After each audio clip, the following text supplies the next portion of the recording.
14절에서 20절까지 있는 말씀.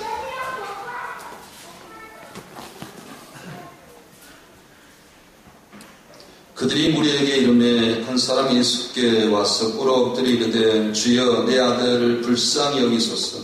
그가 간질로 심히 고생하여 자주 불에도 넘어지며 물에도 넘어지는지라.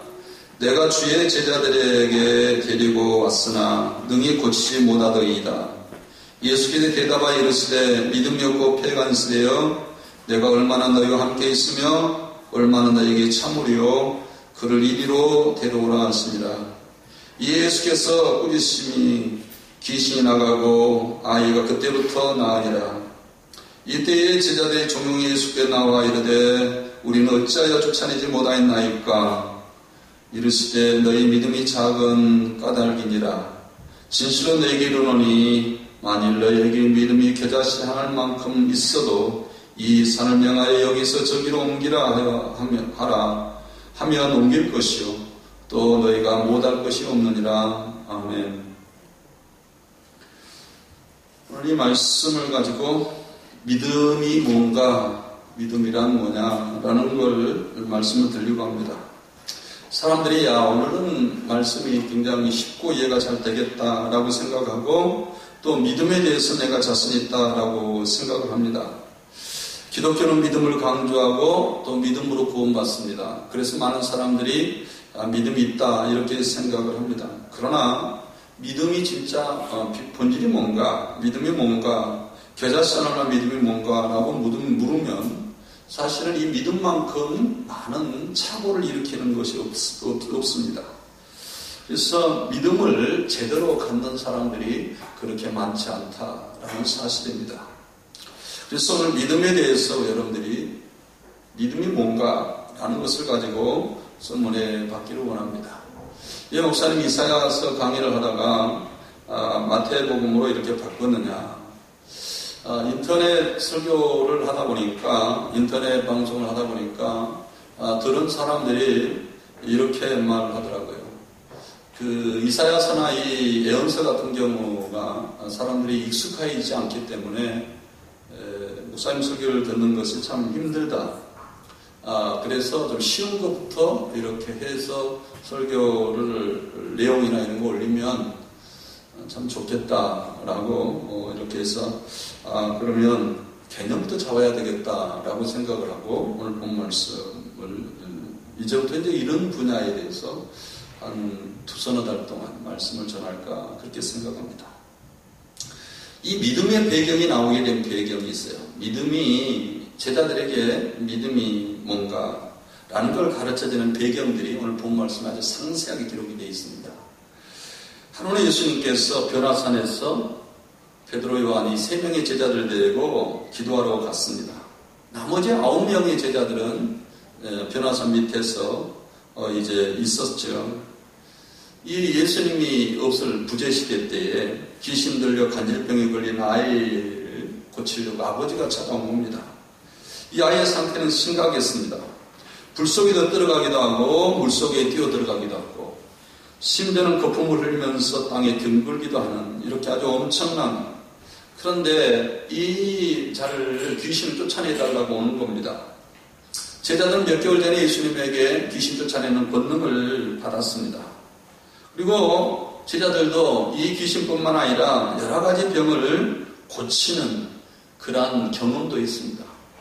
그래서 제자들은 예수님께서 내가 권능을 받았기 때문에 이 병을 고칠 수 있을 것이다 라고 생각하고 그 귀신 들린 아이를 향하여서 예수 이름 명하노니 더러운 귀신을 나오라 꾸짖기도 하고 쫓아내기도 했으나 아이에게는 병 고치는 능력이 나타나지 않았던 것입니다.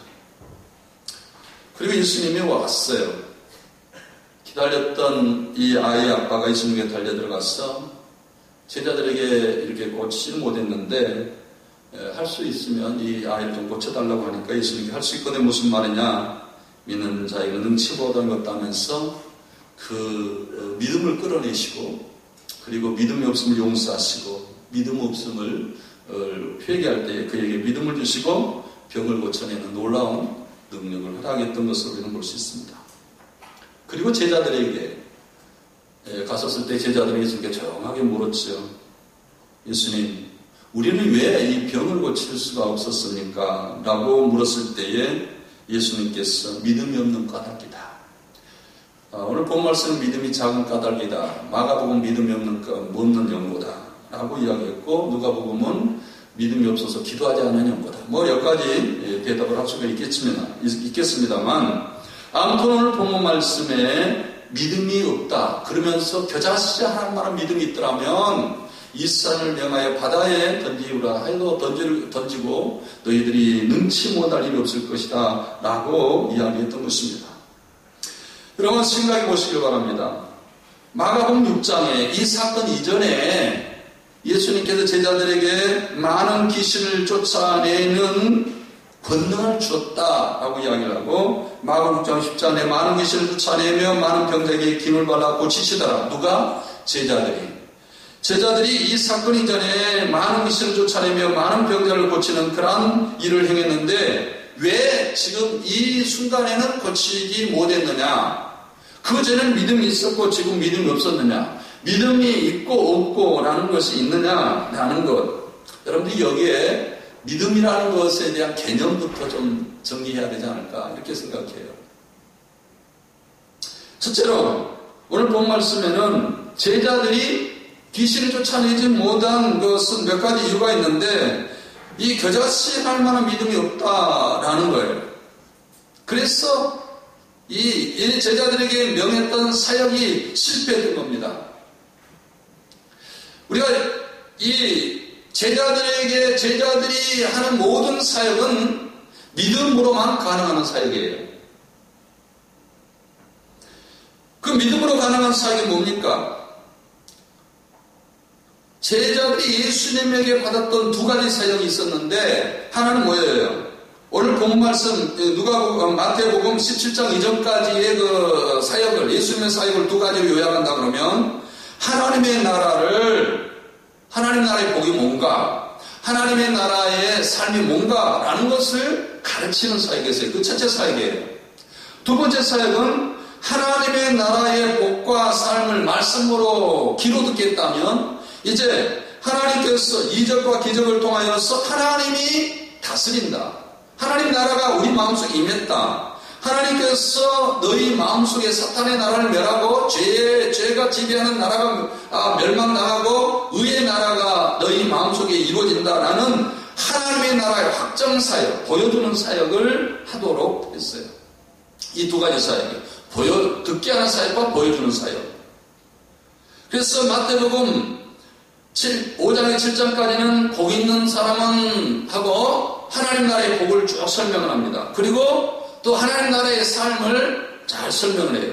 그리고 이제 그걸 하나님 나라를 듣게 했다면 예수님께서 8장에서 9장까지 10가지 기적을 통하여서 정말 고통당하고 귀신 들린데 고통당하고 죄에서 고통당한 당신의 백성들을 사탄의 다스림을 해방시켜서 하나님의 다스림을 하나님의 백성으로 삼는 보여주는 사역을 했던 것을 볼 수 있어요.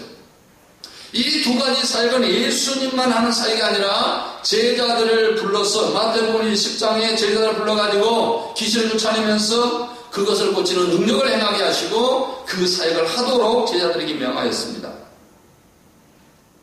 한번 보세요. 마태복음 10장에 제자들을 부르시고 난 다음에 그들에게 똑같은 예수님께서 말씀한 똑같은 사역을 명합니다. 마태복음 10장 6절에 있는 말씀 보겠습니다. 오히려 이스라엘 집 잃어버린 양에게로 가라. 가면서 전파를 말하되 천국이 가까웠다 하고 10장 1절에 예수께서 12제자를 부르시고 더러운 귀신을 쫓아내면 모든 악한 것을 고치는 권능을 주시나 부르시고 그리고 그것을 보게 했다라는 거예요. 제자들은 그런데 예수님께서는 하나님의 나라의 복과 하나님의 나라의 삶과 이것을 들려주시고 그 다음에 하나님의 나라가 어떻게 이 땅에 임하고 우리 마음속에 임하는지를 그것을 결과적으로 보여주는 능력을 행하셨는데 예수님은 그것을 믿음으로 행했다라는 사실입니다. 근데 제자들은 이 옛날에 귀신을 쫓아내었기 때문에 이제는 그 예수님의 권능이 나의 권능이야 라고 생각을 했던 그 사고가 잘못됐습니다. 그래서 이제 능력을 부여받았기 때문에 예수님의 능력을 이룬 것이다. 이제부터는 이것을 언제든지 사용해도 된다. 몇 개월 전에 부여받았는데, 근데 우리 여기에서 문제가 있습니다. 믿음의 제자들이 믿음에 대해서 아직까지 이해를 못하고 있었다라는 사실이에요. 믿음에 대해서. 그렇게 이제 정말 내가 권능을 받았으니까 이제 더러운 귀신을 나가라고 내 쫓으면 이제 쫓겨나가야 되는데 쫓겨나가지 않았을 때 예수님께서 뭐라 그랬어요? 쫓겨나가지 않은 제자들을 향하여서 예수님께서 뭐라고 이야기했습니까? 그들에게 뭐라고 이야기했느냐? 믿음이 없는 쓰레요. 17장 17절에 있는 말씀. 예수께서 대답하여 이르시되 믿음이 없고 패간 쓰레요. 내가 얼마나 너희와 함께 있으며 얼마나 너에게 참으려. 그를 이리로 데려오라. 제자들이 지금 행하는 모든 행동은 믿음이 있는 것처럼 보이지만 실제로 믿음이 없는 폐역한 시대란 말이에요. 믿음이 없고 폐역한 본질이라는 말이에요. 아니 예수님께 권능을 받아가지고 귀신을 나가라고 쫓아내는 것이 어떻게 그 믿음이 아니고 폐역한 시대라고 이해할 수가 있는가? 그러면 믿음이 뭐냐라는 것에 대한 이해가 없기 때문에 지금 제자들은 믿음이 없었던 것입니다. 여기서 우리는 제자들이 잃지 않아야 될 것이 있었다라는 사실이에요. 제자들은 하나님의 나라의 사역과 자기들이 앞으로 하나님 나라의 복과 하나님 나라의 삶 모든 것은 믿음으로 시작해서 믿음으로 끝나고 믿음이 없으면 사역이 실패한다는 사실들을 정확하게 이해하고 있지를 않았다라는 거. 예수님이 부활 승천하고 난 다음에 이 말을 이해했던 겁니다. 그래서 이 마태가 이것을 쓰게 된 겁니다. 여러분 생각해 보세요. 지금 한국교회의 모든 사람들이 이 귀신 들린 아버지와 같이 우리에게 살려달라고 하나님의 복과 삶을 들려주고 하나님의 다스림 가운데 죄에서 벗어나서 하나님의 능력으로 살 수가 있는 그런 은혜를 달라고 지금 많은 것을 우리에게 요청하고 있습니다. 많은 사람들이 그것을 갈망하고 있어요. 여기 오는 사람들 가운데도 아마 그런 사람이 있었을 거예요. 오늘 목사님 오늘 말씀을 통하여서 우리에게 하나님 나라의 복을 좀 들려주시고 삶을 들려주시고 내가 여태까지 죄와 사망에서 지배받고 있는 것을 여기에서 끊어지는 놀라운 역사를 오늘 좀 허락해달라고 이렇게 찾아올 수 있습니다. 그러나 믿음이 없다면 여러분이나 내가 믿음이 없다면 오늘 이 말씀의 사역도 아니면 오늘 본문에만 나오는 이 권능의 사역도 실패한다라는 사실입니다. 우리는 여기에서 중요하게 할 게 있어요. 제자들이 어떻게 믿음이 없고 패간 시대입니까? 3년이나 구물과 배를 버려두고 모든 것을 다 버려두고 주님을 쫓았습니다. 3년 동안 예수님과 동행했습니다. 또 말씀의 가르침을 받았습니다. 오늘 본 말씀 있기 전에 변화산에 올라가서 예수님이 부활 승천하면서 영광 가운데 있는 예수님의 그 현존하는 모습을 체험을 했어요. 모세도 만나고 엘리야도 만나 놀라운 체험을 했습니다. 그런데도 불구하고 이들을 향해서 예수님께서 믿음이 없고 패역한 시대라고 했다는 사실. 여러분들이 제자들을 볼 때, 지금까지 제자들을 볼 때는 아니 구물을 버려두고 예수님을 찾기 때문에 대단한 믿음이 있을 것이고 또 정말 예수님의 그 부활과 승천한 모든 것을 체험하는 한 순간이지만 영광 가운데 예수님께서 사로잡힌 그 예수님을 바라볼 때 그 환상 가운데 있는 그 은혜를 체험했기 때문에 대단한 믿음이 있을 거라 이렇게 착각할 가능성이 있습니다. 그런데 이들을 향해서 부활을 체험하는 세 사람도 포함하여서 예수님께서 믿음이 없고 이 패간 시대요라고 했던 것을 여러분 기억해야 됩니다. 물론 이따가 이제 결론부터 우리가 이야기를 하겠습니다만 오늘 본 말씀에는 예수님이 제자들 향해서 한 번도 네 믿음이 크도다 믿음이 있도다 너 믿음이 너를 구원하였다 이런 말 한 번도 성경에 기록한 것이 없어요. 그러나 다른 데서는 마태복음 8장에 보면 백부장이 말씀만 하십시오. 나도 남의 수하에 있는 사람인데 내가 다른 사람의 명을 받들어서 이렇게 가라면 가고 오라면 오고 내 부하들도 가라면 가라고 오라면 오는데 말씀만 하십시오. 그러면 다 이루어집니다. 주님께서 천지를 창조하신 말씀이 그건 아닙니까? 내가 그걸 믿고 있기 때문에 말씀만 해주십시오. 그러면 내 하인이 낫겠나이다. 이 믿음을 보고 이스라엘 중에 이만한 믿음을 만나보지 못했다. 믿음이 크도다. 그것뿐만이었습니까?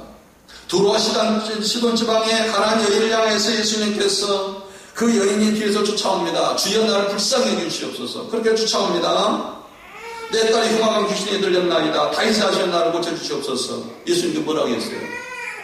자녀의 떡을 취하여 그들에게 던짐이 마땅치 아니하니라. 이거 갈기갈기 찢겨지는 많은 사람에게 괴로 취급받은 여인이었는데 예수님에게 찾아와서 인종 모욕까지 당하는 그런 수모를 당했을 때 예수님께서 그 사람의 믿음을 테스트를 하고 있었어요. 네가 인종의 모독까지 참고 기다리면서 예수님을 붙잡고 살아갈 수가 있는가라는 거였어요. 예수님을 붙잡는 인내성이 있는 믿음이 있는가? 그래서 그 여인이 하는 소리가 옳소이다. 많은 개들도 제 주인의 상에서 떨어지는 부스러기를 먹나이다. 예수님께서 대답해 이르시되 이 여인이여 내 믿음이 크도다. 내 소원대로 될지어다. 그때부터 그 딸이 나으니라. 그런데 제자들은 한 번도 예수님께서 믿음이 있다, 믿음이 크다라고 말한 적이 없어요. 제자들은 풍랑을 보고 두려워 떨고 있었을 때에 이제 예수님께서 거라사 지방으로 이제 가서 그들에게 복음 전하러 가자. 그런데 가지 못하도록 사탄이 큰 풍랑과 지진을 갈릴리 바다 일으켰어요. 그것을 뚫고 믿음으로 행하여서 이제 그들에게 거라사 지방에 있는 귀신 들린 사람에게 가야 합니다. 그런데 사탄이 일으키는 그 풍랑 위에 둘둘 떨고 어찌 예수님께 주무시고 있는데 두려워 떨고 있었을 때에 예수님께서 꾸짖을 만하게 믿음이 없는 자들이요 하면서 어찌 믿음이 작은 자들아 어찌 이렇게 믿음이 작느냐 하면서 바다를 꾸짖으신 사건이 있습니다. 또 유령처럼 예수님께서 큰 파도가 일어났었을 때 복음을 전하러 갈 때마다 사탄은 그것을 방해하기 위해서 수없는 파도와 역경을 줄 때 예수님께서 또 저기에서 바다 위에서 걸어오실 때 베드로가 그 믿음을 가지고 이제는 우리도 가야 되겠다. 명하여서 바다 위를 걸어오게 해달라고. 명하여 바다 위를 걸어와라. 이야기했을 때에 걸어갔지만 바다를 보고 빠졌습니다. 이 믿음이 작은 자예요. 믿음이 없는 자예요. 제자들은 한 번도 믿음에 대해서 정확하게 이해하고 예수님이 원하는 믿음이 뭔가라는 걸 정확하게 이해하지 못하고 우리처럼 말이죠. 야, 예수님 구물과 모든 것을 생업을 포기하면서 주님을 쫓은 것 오직 전도만 하고 열심히 살고 이런 것이 믿음이 좋다. 이렇게 착각할 가능성이 있고 또 하나는 여러분들이 어디 가서 은혜를 몽땅 기도원에 가서 산에서 예수님 음성도 듣고 엘리야의 음성도 듣고 모세 음성도 듣고 여기가 조사원이 내려가지 않냐고 여기서 살겠습니다라는 황홀경에 빠진 신앙의 경험을 했다 할지라도 우리가 생각할 때 당신 믿음이 좋습니다.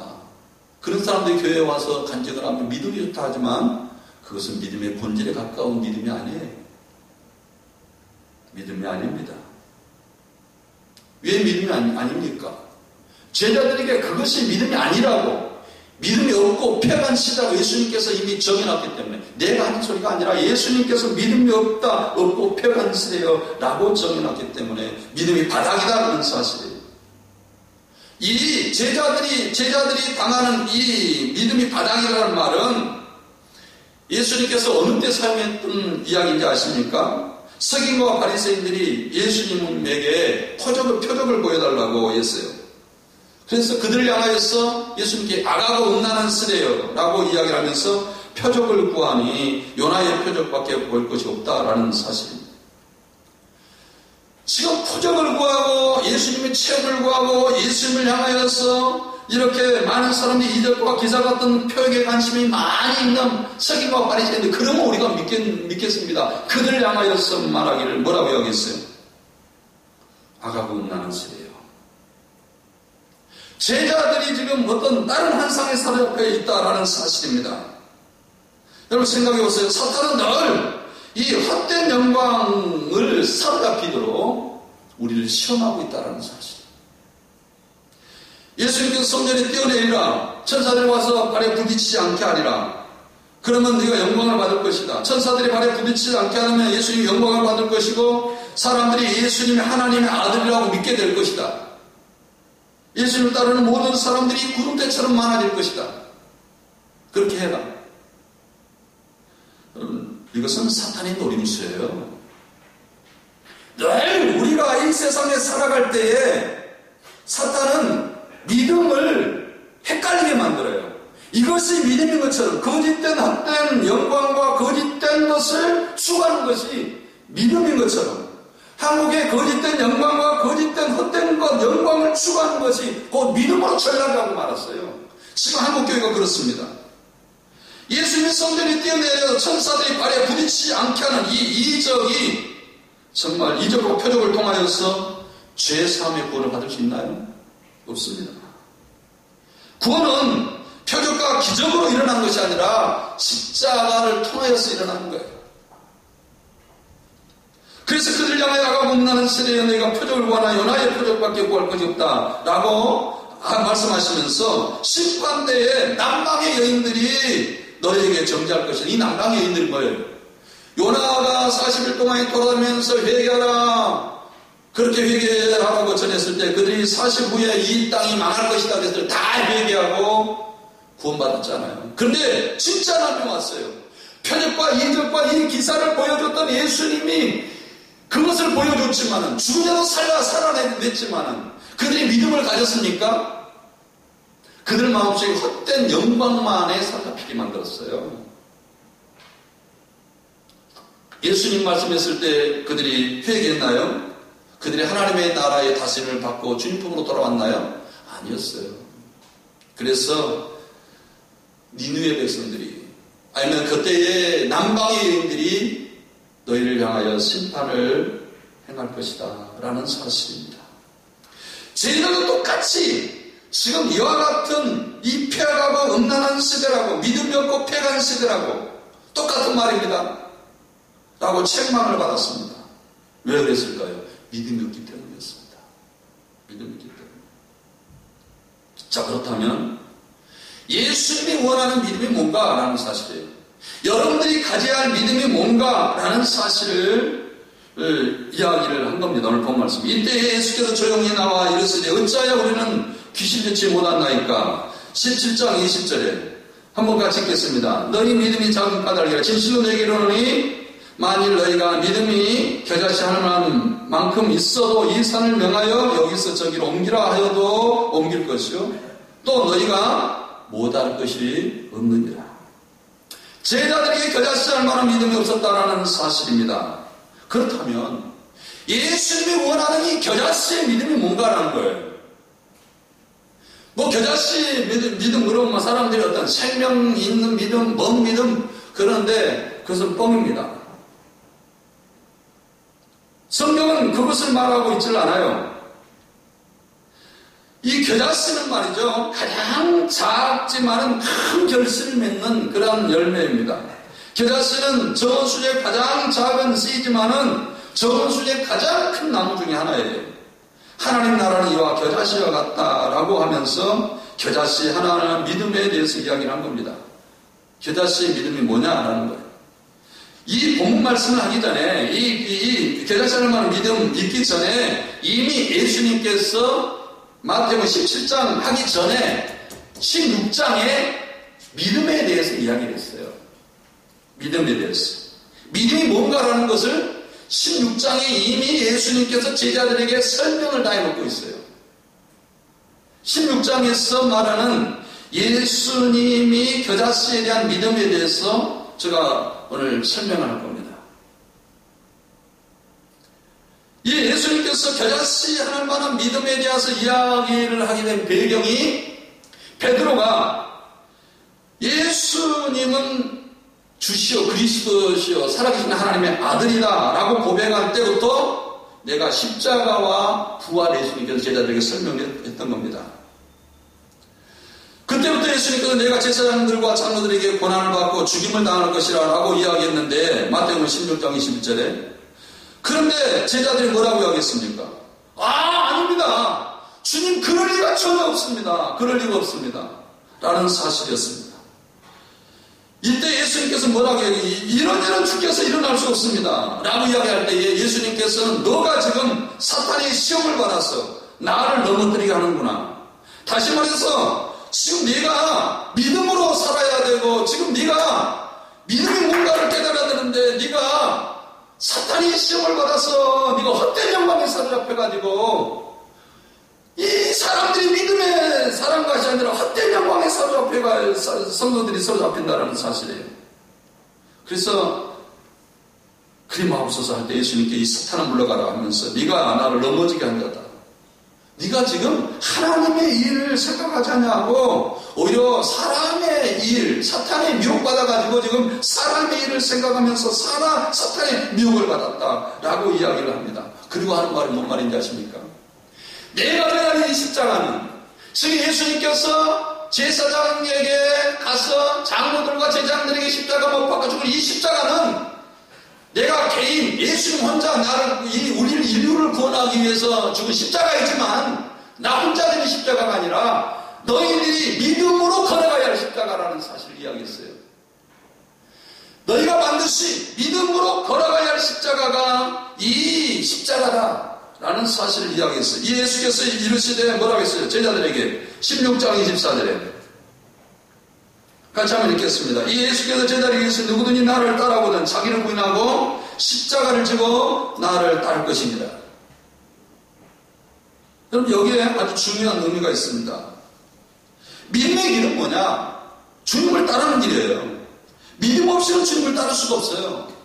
근데 믿음의 길은 예수님만 십자가를 지는 길이 아니라 우리도 십자가를 지고 주님을 따르는 길이 믿음의 길이라는 사실이에요. 주님이 십자가를 지고 주님을 따르는 이 믿음의 길, 이 길이 믿음의 길, 이 겨자씨의 믿음의 길이라는 사실을 예수님께서 이미 말씀해 줬어요. 여기에 여러분들이 믿음이 뭔가라는 것을 여러분 캐치해야 됩니다.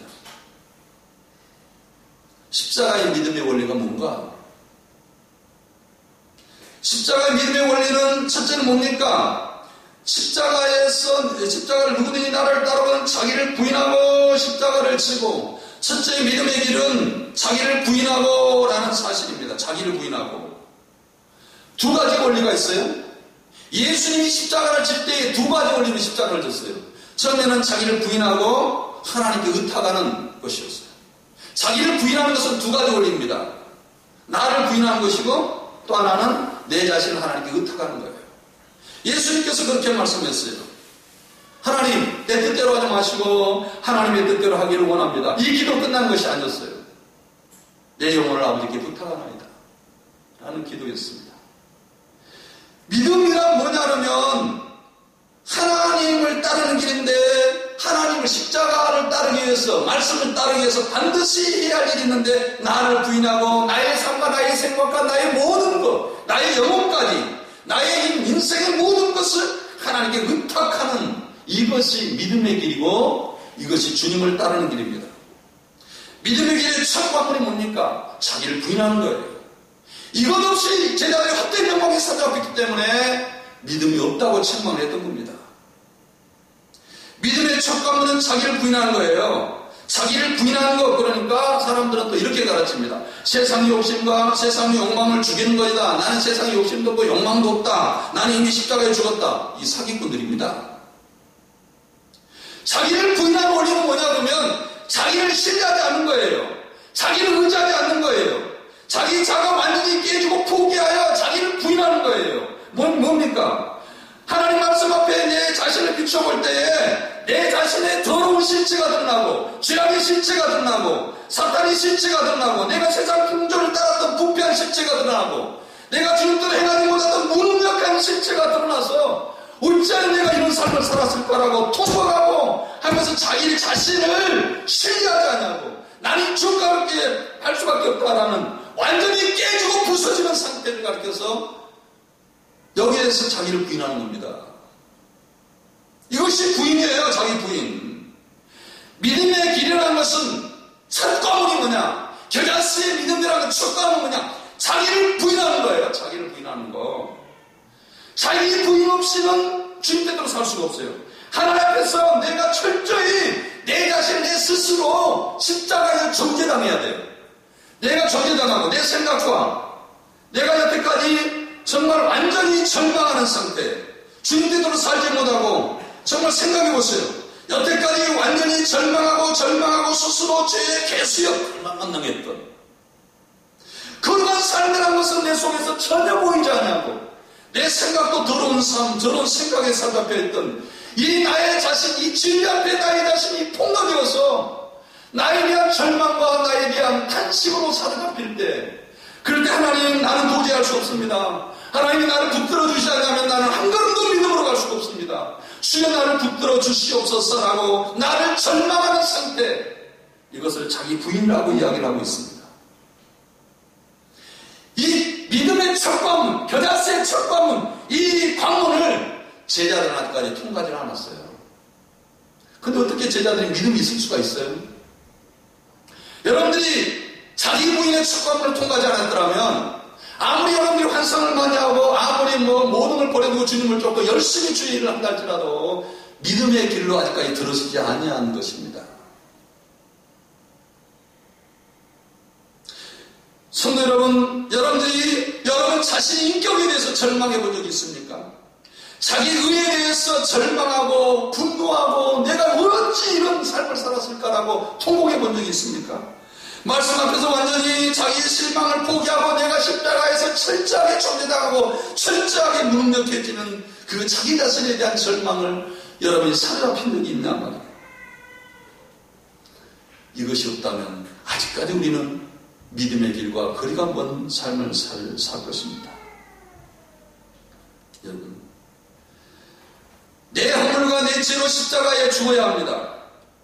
내가 스스로 내 허물과 내 죄로 인하여 내 자신을 볼 때 걸레 같은 인격, 죄에 사모하는 인격, 죄에 사무쳐서 살아가는 인격, 날마다 세상에 높임을 받으려고 하는 죄의 인격에 사로잡힌 것, 내가 먼저 손 내밀려 못하고 사랑을 외치지만은 그러나 이기적인 더러운 인격들, 이런 인격들이 말씀 앞에 폭로되어가지고 내 자신을 절망하고 그래서 십자가 앞에 의존하고 하나님께 내 자신을 완전히 주여 나의 영혼까지 나의 삶까지 의탁하나이다.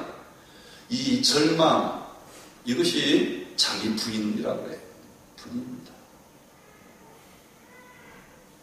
이렇게 절망할 때 예수님이 낮아질 때에 어떻게 됐을까요? 하나님께서 십자가 옆에 내 뜻대로 하지 마시고 십자가를 질 수가 있는, 온전히 하나님께 내 영혼을 의탁하고 내 생각도 의탁하고 철저히 주님께서 나를 다스려달라고 이야기할 때 그 놀라운 믿음으로 십자가를 지면서 승리했죠. 예수님께서 십자가로 승리했죠. 그랬을 때 하나님께서 우리 영혼을 살리신다라는 사실이에요. 에베소 5장 2장 5절, 마태복음 17장 놔두시고 한번 거기에 손을 놓고 마태복음 2장 5절 말씀 보겠습니다. 에베소서 2장 5절.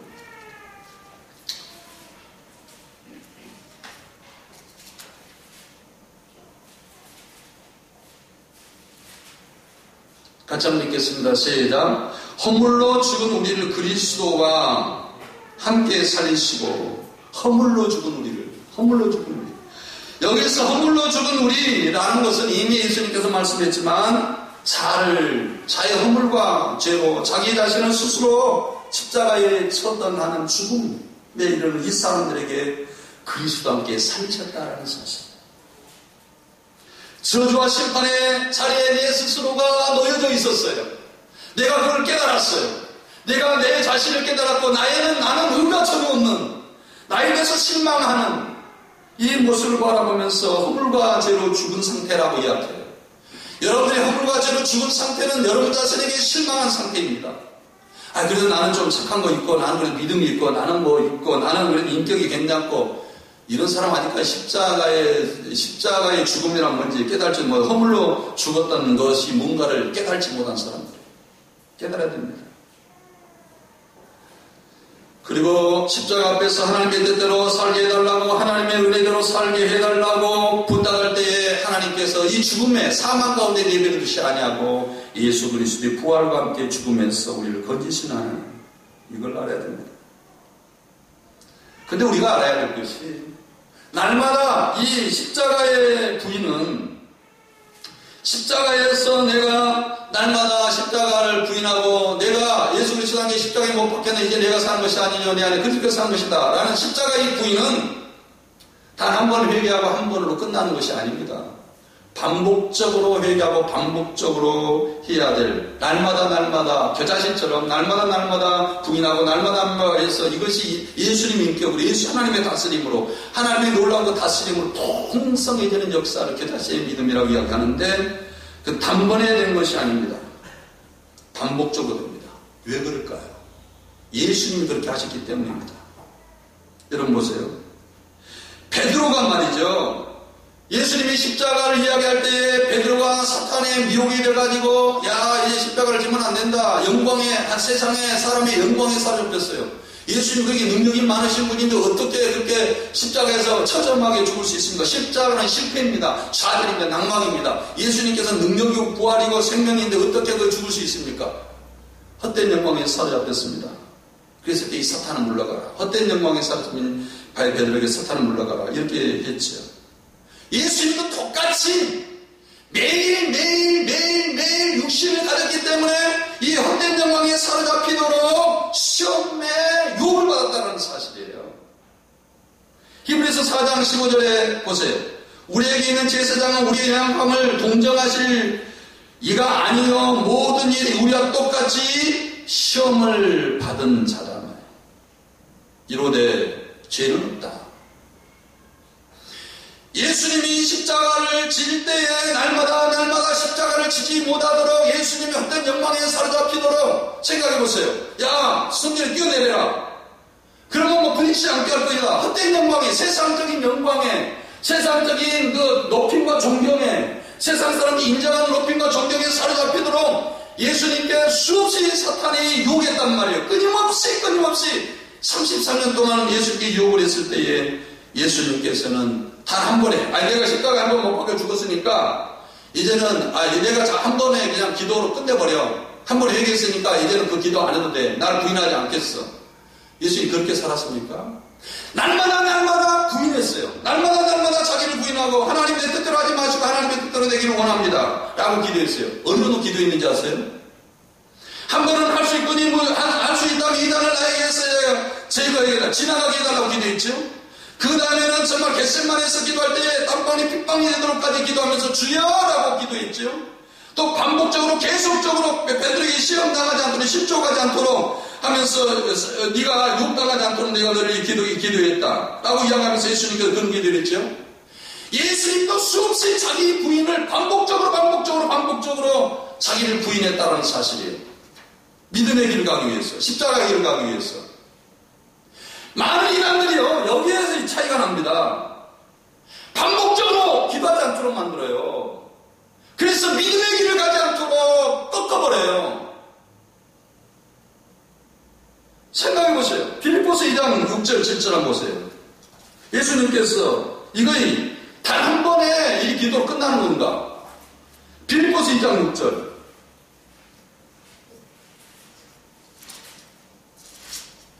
예수님은 수없이 내 뜻대로 하지 마시고 하나님 뜻대로 되기를 원합니다 라고 수없는 기도를 반복적으로 사탄이 유혹받을 때마다, 영광에 사로잡힐 때마다, 광야에 끌려가서 시험받을 때마다 예수님의 기도가 그 길, 자기를 부인하는 기도였어요.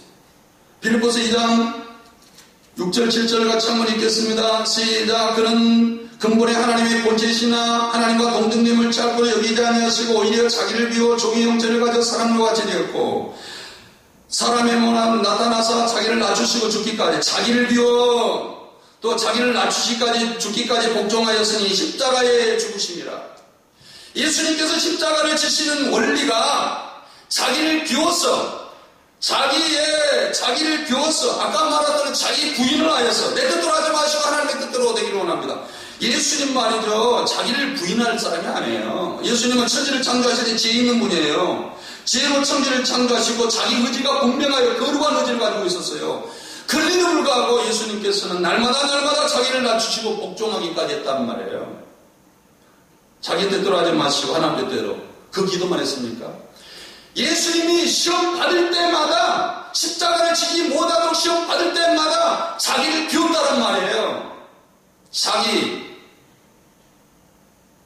자기를 낮추시고 자기를 부인했다는 말과 자기를 비웠다는 말은 우리가 아까 사용했던 자기를 부인했다는 말과 동의어입니다. 자기를 부인하여 하나님 뜻대로 해달라고 기도하는 겁니다. 여러분들이 십자가 앞에서, 주님 앞에서 이 기도를 해야 됩니다. 이 기도. 그 다음에 오해되는 소리가 또 하나가 있는데요. 마태복음 26장 15절 말씀.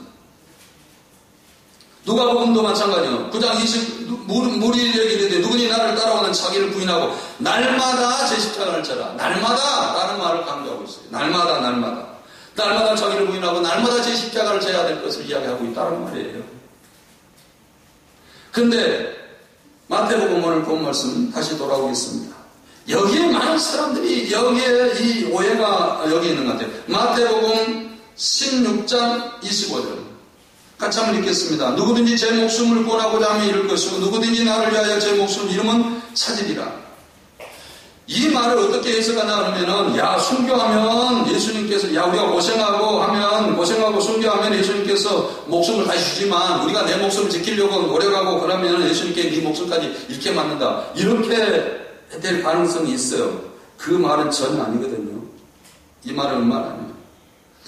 목숨을 순교하여 다하여 이 땅에 살아가면 이런 거에 대한 하나님께 보상해 준다. 네가 모든 물건을 다 잃었다 하면 하나님께 그걸 보상해 줘.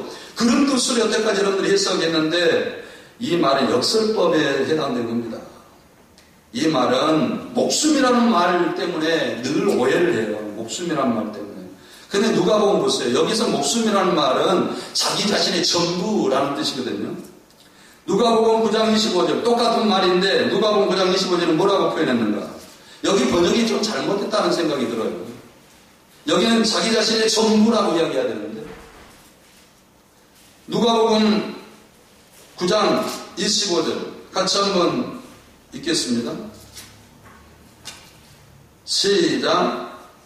누구든지 사람이 온천을 얻고도 자기를 잃으면, 여기 자기 전부를 잃으면, 근데 여기 똑같은 단어인데 오늘 본 말씀 뭐라고 이야기했어요? 제 목숨을 구원하고자 하면 이럴 것이요. 이 말은요, 자기 부인을 이야기한 거예요. 자기를 부인하는 거. 누구든지 네 전부를, 여기 목숨이라고 번역하는 것이 아니라 네 인생의 전부를, 네 인격의 전부를, 네 생각의 전부를 그대로 네가 목숨을 구원하고자 하면 네가 그걸 네 고집대로, 네 생각대로, 네 마음대로, 네 철학대로 인생의 전부를 그렇게 살아간다면 너는 너의 생명을 잃을 것이고, 누구든지 너의 이 전 인격, 전 생명, 전부를 네가 십자가 앞에서 네를 부인하고 너에 대해서 철저히 매장하고 이제는 내 생각도 더럽고 내 이것대로 사는 것이 거룩하게 삶이 아니다 라고 네에 대해서 잃어버리면 이는 생명을 찾는다라는 사실이에요. 이 말을, 이 목숨이라는 거 이 하나 단어를 번역을 잘못해가지고 사람들이 이것을 막 순교하고 얻는 것이고 이따위로 번역을 해버리고 만단 말이에요. 그렇기 때문에 문맥이 살아나지 않잖아요. 문맥이. 자기를 부인하는 것이 얼마나 중요한가에 대해서 지금 강조를 하고 있는 거예요. 여러분을 분해해야 돼요. 허물 가치로 죽어야 돼요. 내 자아가 죽어야 돼요. 나의 생각과 이 더러움이 십자가 앞에서 복음 앞에서 철저히 노출돼가지고 내가 어떻게 이렇게 죄악된 삶을 사는 나이 사탄보다 더 못한 놈이구나 라는 절망한 내 인격에 대해서 내가 이거 잃어버리면 나는 다시 하나님께 생명을 받는 사람이 될 것이고, 내가 내 가치와 내 철학을 가지고 끝까지 살아간다면 여러분들은 어떤 사람입니까? 생명을 잃은 사람.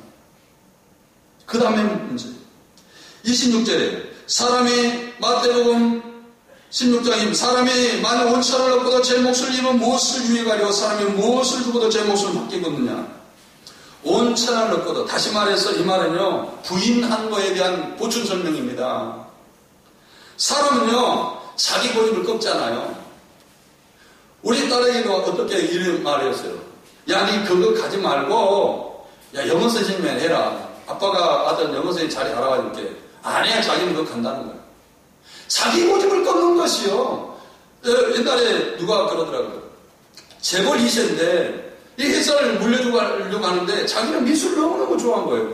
그래가지고 이 미술만 그리고, 또 어떤 그 둘째 아들은 또 요리만 수고를 하는 거예요. 그러니까 돈을 수없이 줄 테니까, 이 회사를 나한테 물려주고, 집도 줄 테니까 가지 말라. 근데 자기는 이런 것 같아가지고, 아빠 돈도 필요 없고요. 나는 나대로 살래요. 자기를 잃은 것이, 온 천하를 얻고 자기를 잃는 것이 얼마나 어려운가라는 것을 강조하고 있는 겁니다. 여러분들이 자기를 부인하는 것이 얼마나 어려운지 아세요? 이것이 십자가의 길이야. 이것이 진짜의 복음이야. 이 길로 가. 내가 사람 앞에 있는 내가 그 길로 갈 것 같아요? 자기를 부인하고 자기 생각을 부인하고 십자가에 죽는 것이 이렇게 어렵다라는 거예요. 뭐만이 가능합니까? 하나님께 의존한 기도만이 가능한 거예요. 기도만이. 기도해야지. 하나님께 의탁하고 또 내려놓고 또 의탁하고 내려놓고 낮아지고 또 의탁하고 낮아지고 낮아진 것이 겸손으로 떠나는 것이 아니에요. 여기서 예수님께서 죽기까지 낮추시고 예수님 겸손으로 십자가를 졌다. 그런 뜻이 아니에요. 자기를 철저히 부인한 거예요. 하나님 내 뜻대로 하지 마시고 내가 거룩한 뜻을 가졌다 할지라도 그 뜻이 아니라 하나님의 뜻대로 되기를 원합니다라는 정말 자기 비하, 자기를 낮추기까지 낮추는 상태. 그걸로 예수님이 십자가를 졌습니다. 그 길이 예수님만이 걸어가는 길이 아니라 예수님 믿음으로 십자가를 지고 믿음으로 걸어가는 그 길이었다면 제자들이 이제 걸어가야 할 길이 바로 자기를 부인하고 날마다 자기를 의존하며 십자가를 붙잡아야 할 길인데 제자들은 자기를 의존했어요. 야, 예수님 권능을 받았으니까 야, 그놈들이 행해야지. 자기 헛된 영광에 사로잡혀가지고 예수 이름 명하는 귀신 나갑니까? 그것이 믿음이 없는데 겨자씨를 믿는 자기를 비하고 주님이 나를 다스리기. 나는 어떨 때는 정말 이번에 어떤 그런 여러 가지 일이 있었는데요.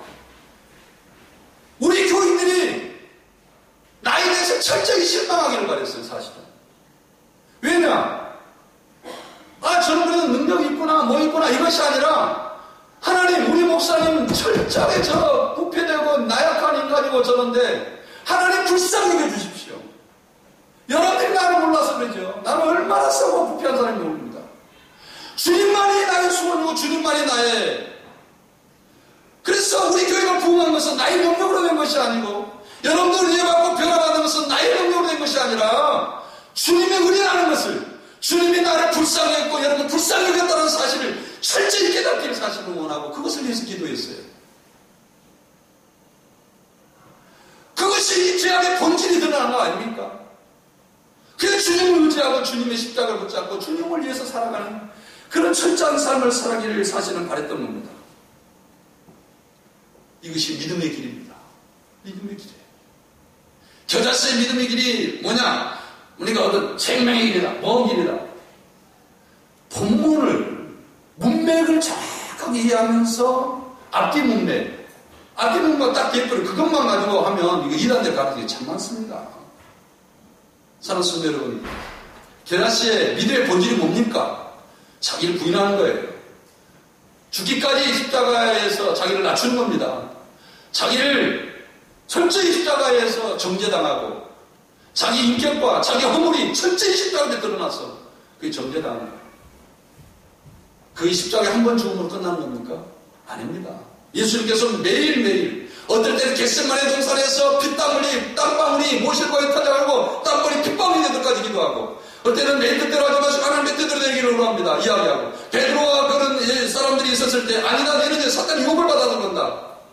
하나님의 영광을 위해서 내가 십자가를 져야 된다. 나를 부인하고 내 뜻대로 하지 말라. 라면서 예수님께서 조용한 곳에 기도하시는 그런 내용들. 여러분들이 수없이 성경을 보면 예수님께서 정말 그 공생애부터 시작해서 십자가 질 때까지 자기를 낮추는 것 단 한 번으로 끝난 것이 아니었어요. 반복적으로 자기를 십자가에서 내장하고 십자가에서 자기를 낮추고 십자가에서 자기 비하를 하면서 살았던 그 예수님의 모습을 가지고 우리는 자기를 낮추면 십자가를 차라 라고 이야기했던 겁니다. 예수님과 똑같이 우리는 살아야 되지 않겠어요? 사랑하는 성도들 말씀을 맺겠습니다. 믿음의 본질은 십자가에서 자기 허물을 보는 겁니다. 그리고 그것을 가지고 자기에 대해서 절망하는 거예요. 그리고 하나님께 의탁한 겁니다. 나는 아무것도, 나의 부패된 것이 있기 때문에 내가 행했던 모든 것은 하나님의 은혜입니다. 나는 거룩한 것이 하나도 없습니다. 주의 나를 용서해 달라고.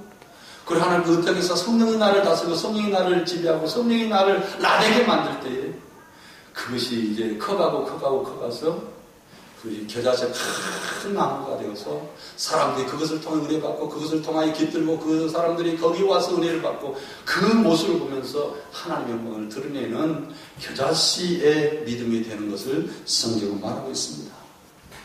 기도하겠습니다.